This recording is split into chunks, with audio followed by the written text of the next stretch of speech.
Well, hello everyone and welcome to round 14 of season 4 of my F1 2012 career mode.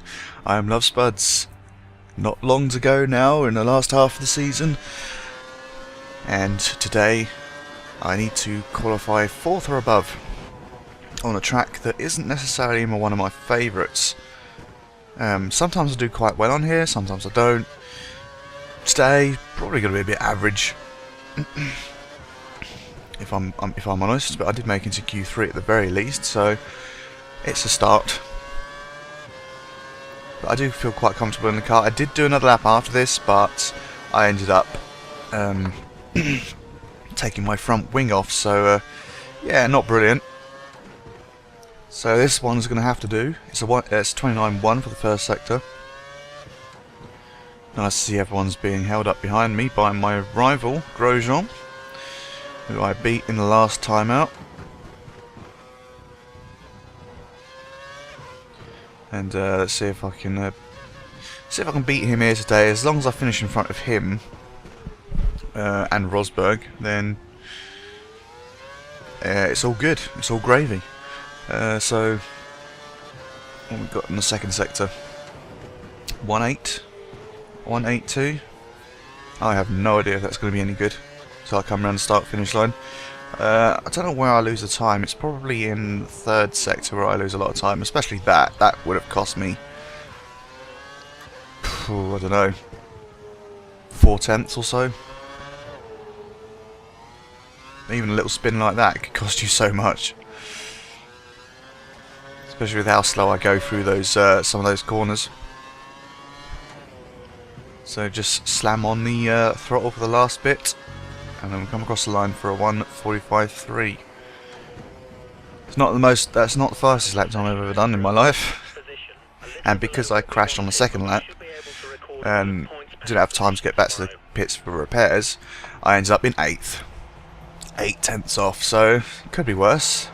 But for once, Button has out-qualified me, which is a miracle in itself. Now I've just got to make sure I don't crash into him. So off we go off the line. Perez was an easy target. Got the inside line, try and stay out of Jenson's way. I'd rather him being front, to be honest. Well, not winning the race, not getting points over me, but it doesn't matter at this point. I've won the teammate challenge, so even though getting a bit close though. Won the teammate challenge, that doesn't really matter. The more points he can score, the better. So I don't mind hanging back, letting him have a go at the top positions. But I would like to get past him, just mainly because my rival's up there. Rosberg's behind me, so that doesn't matter too much. But I would like to be my rival and get that out of the way quicker than as quick as possible. Because I'm probably not going to do too well in Japan. It's not one of the circuits I'm traditionally very fast at. I've caught up.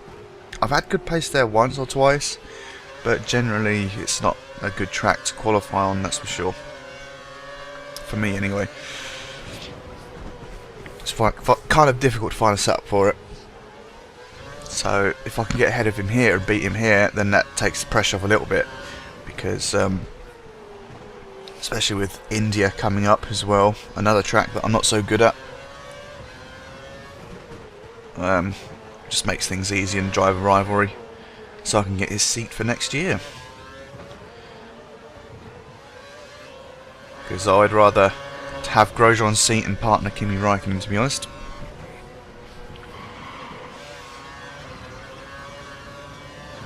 That was a bit odd. I took a bit too much curb there. It's unfortunate. Now Button's going to get away from me. Oh, Kimi. You had to spin out and crash, didn't you? Unfortunately, you can always tell when someone's crashing in this game when the frame rate drops considerably. And this is only on PS3 for example, so it's not going to be that great anyway. But still. that means I am up to 5th. Still sliding around a bit, which is the problem. That's why I checked my tyres, because I didn't know what the hell was going on there. Because it seems like I have so much grip in practice, and yet suddenly in qualifying and in the race you get less and less grip. That's what it feels like sometimes. Because I push those tyres in practice to the absolute limit, pretty much, just to see how long they would last. And I never had half the problems that I did in qualifying.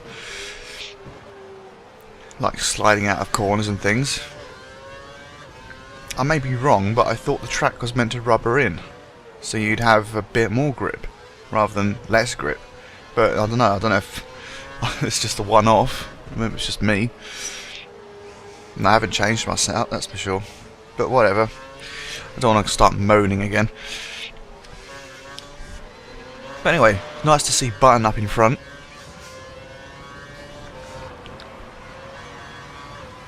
So hopefully he can score some good points this time out. It's a shame that I'm not like leading or anything. But, you know, still some good points. Oh god. Excuse me a moment. Right. Bloody phone. People bloody calling me. Well, not bloody people. Not people that I know. It's one of these bloody unknown numbers that calls me now and again. Trying to sell me shit probably. So I just don't bother answering it. So, yeah. Sucks to be them. Anyway. Back to the action. We're in 5th. It's exactly where we need to be meet our objective. But the problem is I'm going to start falling off the pace sometime soon. Especially when Rosberg is hassling me as well. I'm expecting to see Vettel at some point, because he always picks up the pace from Singapore to India.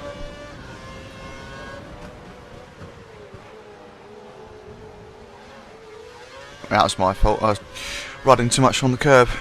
But anyway, Button's getting away, Rosberg is right behind, probably going to try and make a move on me sometime soon.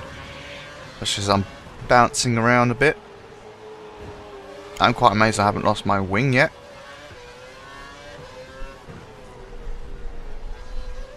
Let's just see. Oh, he's probably going to make a move on me soon, isn't he? So I'm checking my tyres. I just keep checking them. I don't know what the hell's going on. Here comes Rosberg. Covering this side. He's not going to make a move. Due to the way the AI is programmed in this one. But anyway, now we've gone past the start finish line. Let's have a look at some F1 news, if there's anything going on. Young drivers test, obviously, the last day today. Just going to have a look at yesterday's results.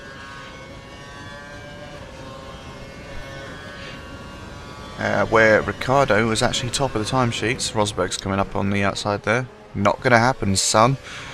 Right. Yeah, Ricardo was top of the timesheets yesterday in his Toro Rosso. Didn't manage to get a faster time in his Red Bull debut, and actually managed to spin off on lap 7 in the RB9, which if he freely admits was his own fault. I don't know why people are speculating anything about it, because, you know, shit happens, people spin. It's a different car. I mean, it's not exactly the same as a Toro Rosso, is it? Of course he's going to try and push it a little bit, try and press. You know, I don't blame him. He wants that seat. But I don't know why it would be a big deal. I mean, you look at Vettel. Yeah, he spun and made plenty of mistakes in his first season of Red Bull, so well, I don't know what the problem is, to be honest. He span. It's not a big deal. He didn't write off the car, he just put it in the gravel. So, it's all good. But he did get the third fastest time. After that. Someone else who actually did impress, apparently, was someone called Carlos Sainz. I believe he's in GP2. I might be wrong, don't quote me on that. He had a good run in the Toro Rosso, only about 4 hundredths of a second off Toro Rosso's time. Then your Toro Rosso. Yeah, 2 Toro Rossos. Right at the top there. No one else seems to be on the pace, really, to be honest. I think all the other guys, like Duresta, Hulkenberg, Maldonado, are on more high fuel runs or something like that, or just on testing tyres and all that. They were doing something completely different, not just going for outright pace and that. But it doesn't matter. I don't know exactly what was going on, because I had quite a bit to do yesterday.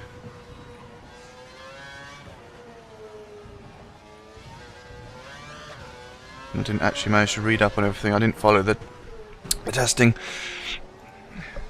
But anyway.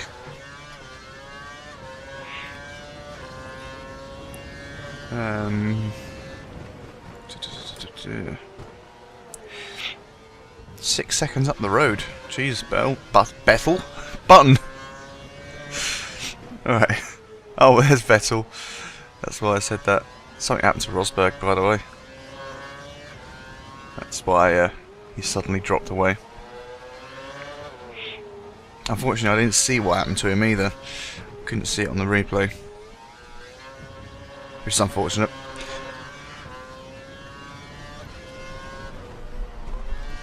Does give me a bit of breathing space though.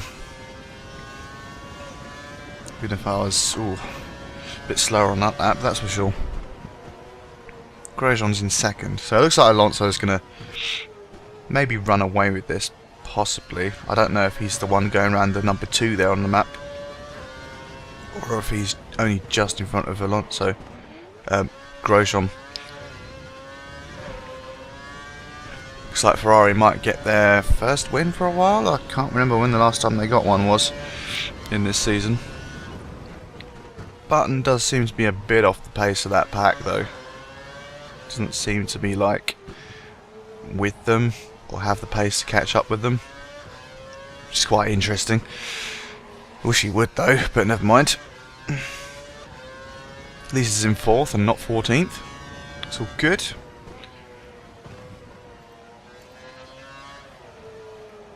So going on this whole tyre testing thing, yeah, good. You got Paul Duresta in the on the Autosport column, saying that he's convinced that the young driver tyre test will be of benefit, despite several teams not taking part. But you got Williams driver Maldonado countering that, saying he believes with the tight instructions reposed. Oh my God, what is wrong with my words? He believes with the tight restrictions imposed, with race drivers unable to work on developments to the cars, have left it impossible to judge what impact the new tyres will have.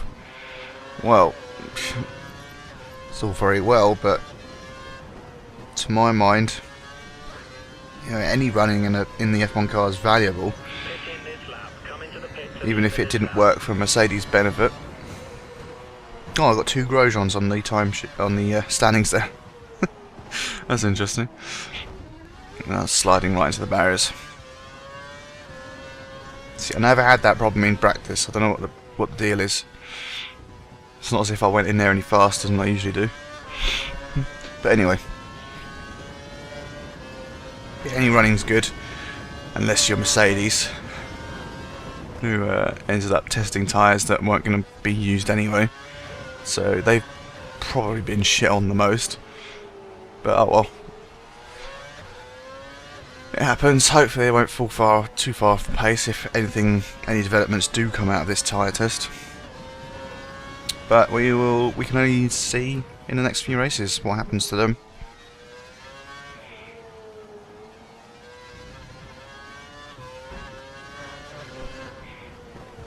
Apparently there's been rumours that Heikki Kovalainen's coming back to replace Guido van der Garde in the Caterham seat for the rest of the season. I want to see what the point of that would be. You know, Kovalainen may be more experienced, maybe, but doesn't mean, you know, he's going to suddenly propel the car up the order. As much as Van der Garde's racing hasn't exactly been exemplary. but oh well. Be surprised if that happens. But trouble is, Heikki is has been there for quite some time. He knows the car. He knows the team. He's the best possible person to develop the car. So, well, we'll see what happens there. So here's my pit stop. Obviously, I'm not going to hold on to the lead. Button should just get past, and I should be able to get back out in front of him. Yeah, easily, I think. Oh, I don't know. Hang on. I think Vettel's coming through. No, it's Vern.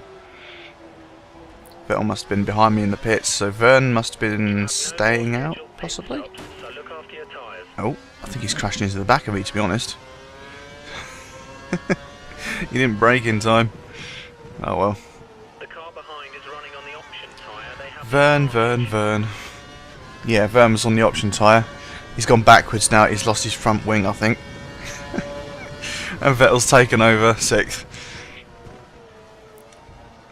Gap of 11 seconds to Button, 2 seconds to Vettel. Now I'm going to be in defensive mode, because Vettel's going to easily close up the gap to me. It's just no contest. I just got to keep defending from him for the final half of the race, which is easier said than done sometimes, especially when the car slides around a bit.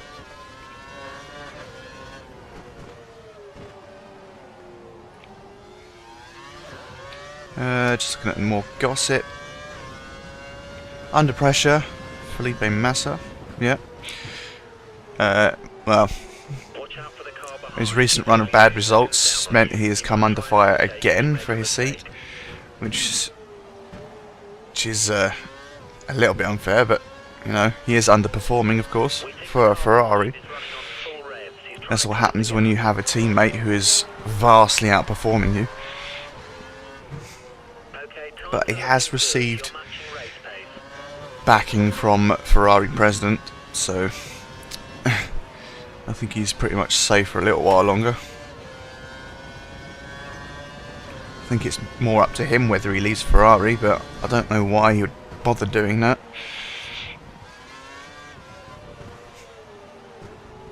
I don't know.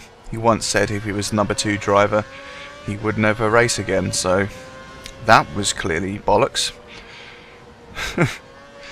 But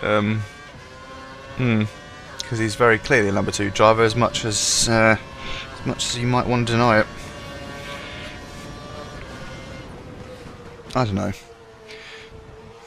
He truly has never been the same since he had that accident in Hungary. He may be showing flashes of brilliance sometimes, but overall, he's just not the same driver, I don't think. Either that or the cars don't suit him these days.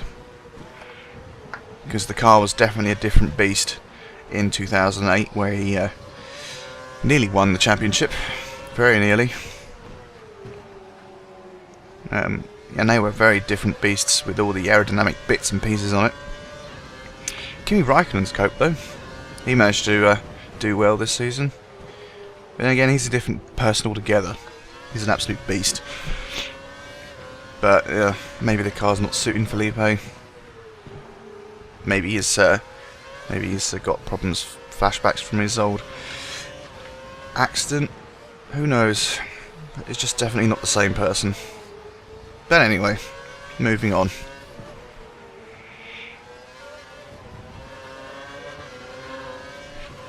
Apparently Red Bull might be taking part of their own tyre test, but they're going to be using a 2-year-old car. Don't know when that would be taking place. Let's just have a look at this then. 14 seconds. Damn. Well, at least Grosjean slipped to 3rd. That's something. So I think that might be Schumacher. I think Schumacher was in that group, because I know Rosberg's behind me and something happened to him. Oh, Vettel could get DRS here actually. That's why I used up pretty much all of my curves there. Cover the outside. Got on the curb, braked a bit. Nearly cost me. Nearly went straight on there. Coming round. Vettel's 1/4 of a second behind. Just got to make it as difficult as possible for him to make a move. Still got 5 laps to going, as well as this one. And cars have been retiring. 2 cars out. Wonder if one of them's Rosberg. Oh, actually, I know what happened to Rosberg, I think. I won't tell you just yet, because I need to make sure I'm correct.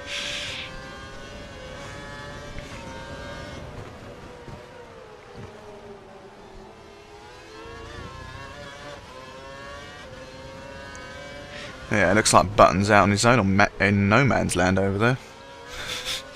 But never mind.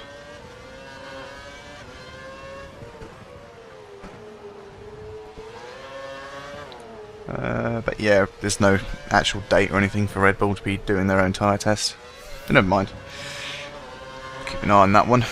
Grosjean's fastest lap 1:45.8. Yeah, you can see how much I'm off the pace again in this race. My best lap is 1:47.9. That must be around 2 seconds down on Grosjean. That is quite irritating, because I have no idea what setup works for me on this track. Because usually it's tyre wear that gets me here. Now I'm just going to have to flick out to rich fuel mix, just because I can, and I probably should get rid of my extra fuel. There's no point in having that extra weight on me.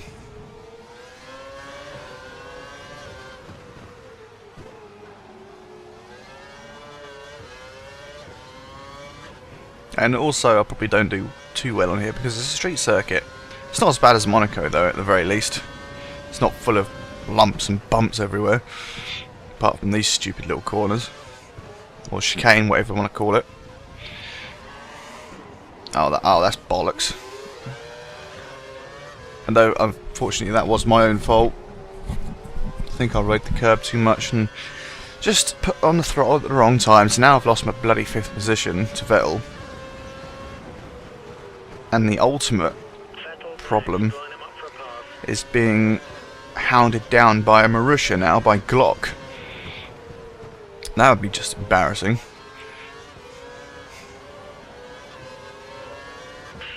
I mean, like, yeah, Vettel passing me, yeah, that's fine. That's absolutely fine. But Glock, no, I'm not going to allow that. No way. But I'm a bit irritated that I have just missed my objective, especially now that Vettel's going to run away. The bastard.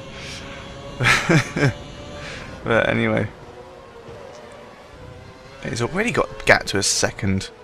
I was just kind of hoping I could get up there by the time the DRS zone comes along, but unfortunately I'm a little bit too far back for that, which is a shame.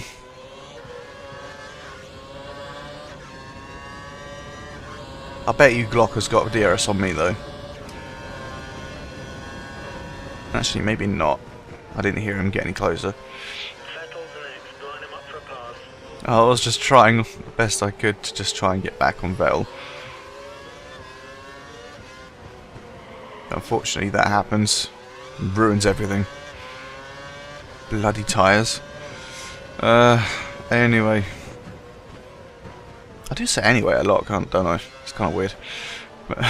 But yeah. And that. Honda's new Formula 1 engine is set to be fired up for the first time in the autumn of this year, so that should be interesting to listen to. I did hear someone else's engine a month or two ago. Can't remember whose it was.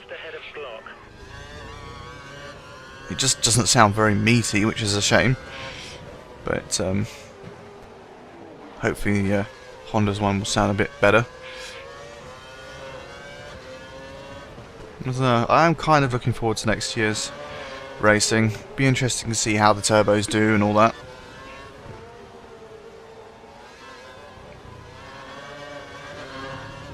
But actually, I think the main interesting thing will be to see how teams adapt to it, because you may end up seeing teams fall down the order, teams move up the order. Marussia have apparently got a Ferrari deal for next year. and however long it lasts. So they could end up moving up the order if that engine's any good, because I think the Toro Rossos use a Ferrari engine, or is it a Renault engine? I can't remember now actually. I think the Toro Rossos used the Renaults, and it was the Saubers that were using the Ferrari engine. I'm not quite sure, to be honest. Don't don't assume that I actually know that for sure.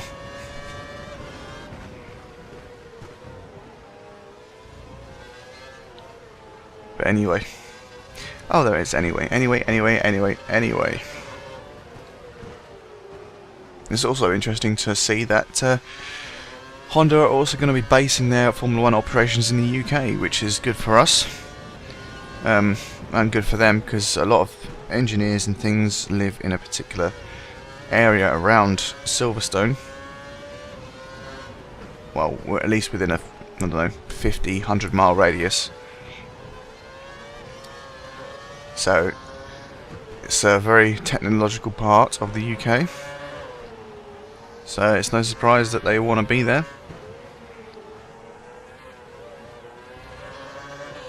And they're going to be supplying their engines to McLaren, which should be that's the team I'm most interested in at present. McLaren's Honda engines in 2015, just to see how they do, returning to their former Honda days. I know it's a different time back then, different cars, different drivers. You had Senna and Prost and all these greats. It's a lot harder to find those few tenths of a second these days. So, you know, they might not. I don't want to be too optimistic about it, but I would like to see them do well again. And I suppose there will be a new livery on the car again. I wonder if they go back to the old red and white that they used to have, or maybe a complete nude colour.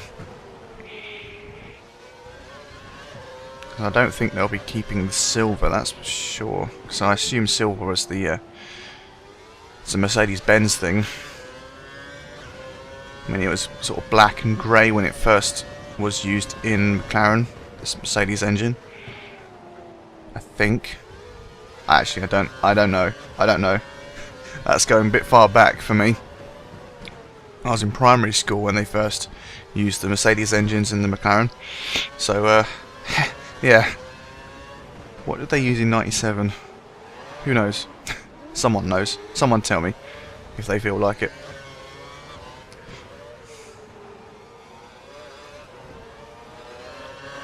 The red and white might have been a Marlboro colour anyway, the cigarette company,